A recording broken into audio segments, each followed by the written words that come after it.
The country is reopening. Many people are becoming more comfortable being around others. The stock market is way up off its lows, and all of this without a vaccine.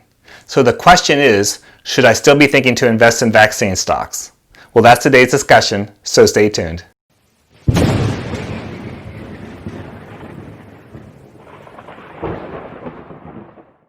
Hi, I'm Kevin, and I want to welcome you to Healthy, Wealthy, and Wise, where we talk about little things that can lead to big improvements in our financial and physical health. If these are the things you're into, please hit that like button so I know that you're interested in me making more videos like these. Plus, it really helps me with YouTube's algorithm, so when you give this video that big thumbs up, you have personally helped me in growing this channel. And if you haven't subscribed yet, I would love for you to click that subscribe button and become a part of our community, because after all, it's free, and it'll make sure you don't miss any upcoming videos. And if you've already subscribed, thank you so much for your support, and welcome back. Alright, so in previous videos, we've discussed Moderna and Novavax, two biotech companies that are working on a pandemic vaccine. There has been so much buzz on these companies due to the potential of developing a vaccine for the life-altering pandemic, as well as the funding they have obtained, either from the government or from external sources, such as the Coalition for Epidemic Preparedness Innovations, or CEPI, that was co-founded by the Bill and Melinda Gates Foundation. And there are still the more well-known companies out there, such as AstraZeneca, Merck, Johnson & Johnson, and Pfizer, which is partnered with BioNTech, all of which were mentioned last week by the White House as companies selected to the Operation Warp Speed program. Yet with all of this buzz and new funding sources, there really has been a dichotomy when it comes to investing, where we have the established Big Pharma companies on one side and the small biotechs on the other. From Big Pharma, we have companies like Pfizer and Merck whose stock prices are still below their February highs. And then we have the biotechs like Moderna and Novavax, whose stock prices are up hundreds of percents over the same period of time.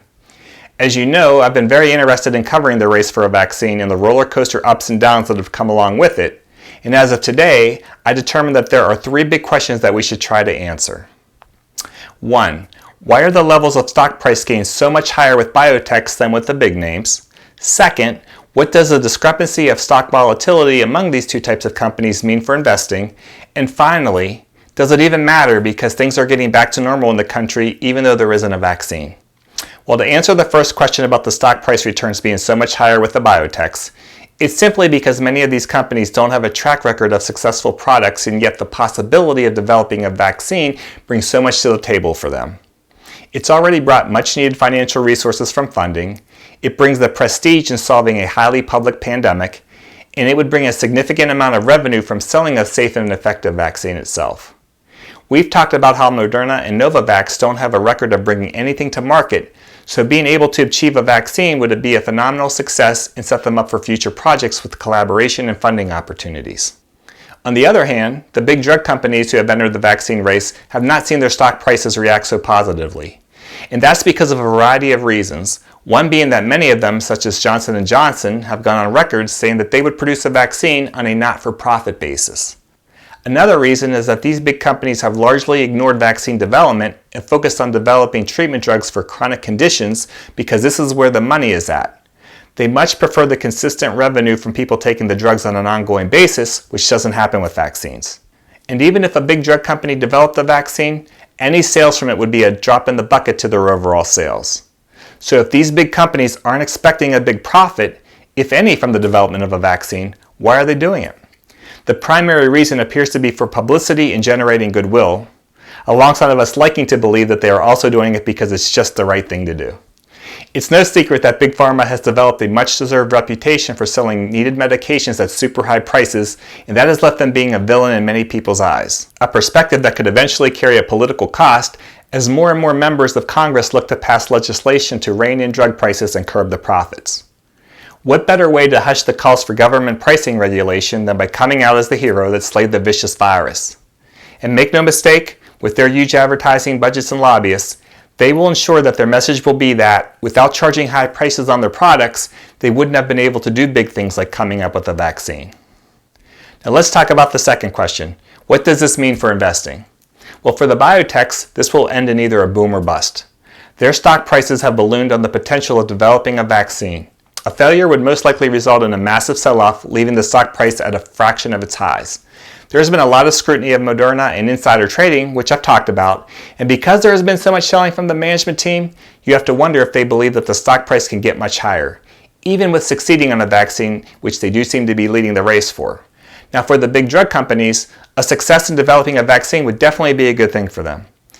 There would most likely be a surge in the stock price, but nowhere near the gains of the small biotechs because the additional revenue would be so minimal in regards to their overall sales. And if they fail, well, they're still making the majority of their money from their established products.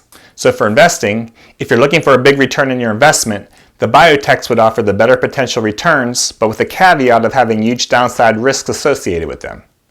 If you're looking for more of a safe bet, then your big drug companies are what you might consider buying, as these companies would give you the stability in stock price from their current products with the potential bump from a vaccine success. Now keep in mind, I'm not a financial advisor providing any advice for you to act on. I'm just giving you my personal take on the situation. And to the last question, does a vaccine even matter at this point? We see the country reopening and all of the restrictions and guidelines easing, and you start to wonder if we even need a vaccine. The reality is that for right now, we have two big factors that are delaying us from making any generalization on the continued need for a vaccine. One is that we still are not having thousands of people being in close contact by going to sporting events or concerts on an everyday basis that could lead to major outbreaks. And also importantly, the weather for most of the country at this time of year is not conducive to the spread of the virus, in that people are more in the sun and many in more humidity, which we've been told are conditions that the virus doesn't survive well in. Unfortunately, the weather won't stay like this starting in the fall, and if people continue to become in closer proximities to each other, then it's likely that the virus could regain steam and cause many people to start getting sick again. And because we still only have limited treatment options with mostly mild effectiveness, we could be in a much worse condition again by the end of the year. So because of these factors, I believe the need and support of developing a vaccine will continue to be strong through the summer. And for investing purposes, this means that companies working on a vaccine will continue to have potential for significant gains and losses in their stock prices based on news of their potential progress or setbacks. So if you're thinking about taking a position, you better have the stomach for it. So what are your thoughts? Do you think investing in a company working on a vaccine makes sense at this time? Please let us know in the comments. And again, if you enjoy videos on topics like these, please hit that like button so I know to keep making them. Also, please remember to subscribe and share with your family and friends. As always, I hope that we can all learn from each other on how to take little easy steps in making big improvements in our lives. Thank you again for watching, and until next time, have a great day.